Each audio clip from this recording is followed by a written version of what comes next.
Hey, this is Anthony with RevZilla TV, where you can watch, decide, and ride. Welcome to our detailed breakdown of the new AXO Drone MX boot available at RevZilla.com.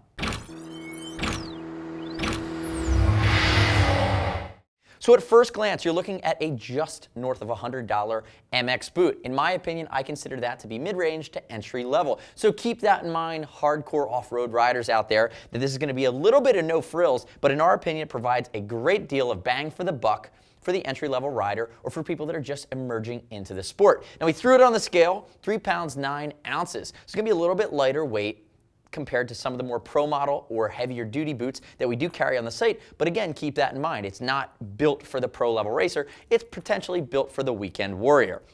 Now remember, you can always subscribe to us. Click right here, stay up to date with all the gear reviews we're constantly rolling out. Be part of our community. Jumping into the fit, let's talk about fit now that we've hit on some of the how you would use it and why you might choose it. Fit's going to be a little bit more generous than we typically see from an AXO boot. So where AXO runs, not terribly Italian, but it is an Italian company, so can be a little bit more on the Euro side of things. You're getting a bigger heel and a bigger toe box here with the AXO Drone. So in my opinion, while it is going to be Euro size, this is a 44 I have in front of me, you are moving closer to that American cut by way of how your foot's going to interface with the boot. So keep that in mind, MX riders. Now moving into this boot, looking at the features, and I just want to throw it out too, if you're concerned about fit, remember, over 39 bucks, we ship for free, exchange for free, no restocks if you need to send it back to us. But jumping into some of the other features, what you're going to see is a lot of things that you expect at a base level in the MX universe, things that are important. Steel shank in an MX style sole to provide support when you're standing on the foot peds. Moving into a fully synthetic upper. The synthetic's going to hold up really well compared to real leather. It's also going to take a little less time to break in. Keep that in mind. Looking at it, you have a 4-buckle system. Now they are going to be PU buckles. They're plastic buckles. There's no aluminum or steel going on here. That's something that if you want to make an investment into a higher end boot, something you might get there would be a stronger buckle and maybe even some weight savings by the fact that it's going to be using some type of aircraft quality aluminum or even titanium in certain examples. Looking at it, so you have your synthetic, you have your main flap that comes over the front here. Moving to the inside, a big TPU panel, polyurethane here that interfaces with the toe that's going to have a steel reinforced plate.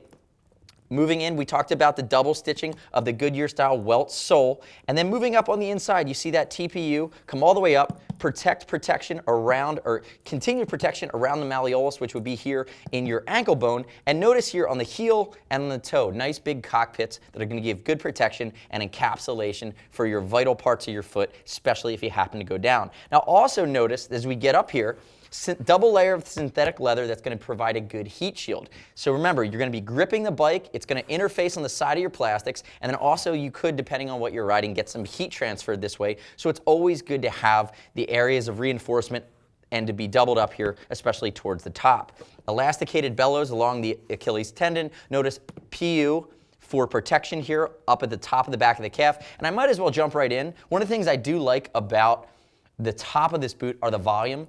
You know, we see a lot of guys come in. Now, I have chicken legs. I'll call myself out. There are a lot of guys that have really big calves. It's again, staying with the tune of being a little bit more accommodating for an American foot. You're also going to have a generous amount of volume here that has some elastication here in this gaiter towards the top of the boot. So you can see you can get a pretty big calf in here.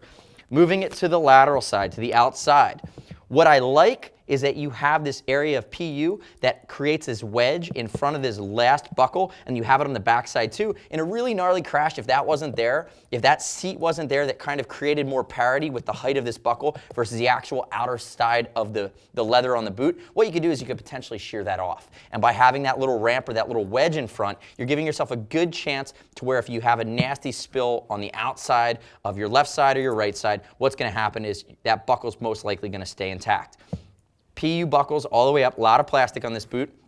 And if I had to nitpick it a little bit, we have a nice big shin protected piece here that's TPU, that's going to have some soft insert behind it, so it's going to be nice and comfortable against your shin.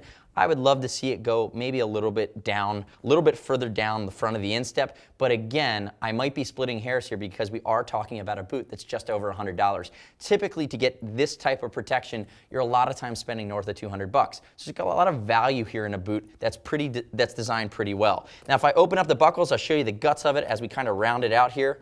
They are tough, but they're made to be durable. You can see they are adjustable. You can adjust the circumference on all of the different buckles based on the volume of your leg and foot to get it a custom fit. And as we break this bad boy open, you're going to see that the top of the lining is smooth, and as we go down closer to your foot, you're going to notice on the interior that it's a mesh down around the ankle and into the footbed. That mesh is going to promote better airflow, better breathability, and a better sweat wicking. So you have reinforcement in a lot of the key areas here on this MX boot, on the Drone from AXO, and you have a lot of the little finishing features that at a base level you're going to need to be able to hit the track or to hit the dirt. So again, just over $100, a ton of value in what I consider a good entry-level boot for the MX world. You can find the AXO Drone at RevZilla.com/AXO. And if you want to talk to any of our gear geeks, if you have questions, shoot us a line. See us at RevZilla.com or 877-792-9455. Remember, I've already told you how easy it is to ship and exchange for free from us. You're going to also earn TeamZilla cash on any order over $100, which saves you money on your next order. And as always, like I said, you can find it at RevZilla.com/AXO. Thanks for watching our detailed breakdown of the new AXO Drone MX boot available at RevZilla.com. I'm Anthony. We'll see you next time.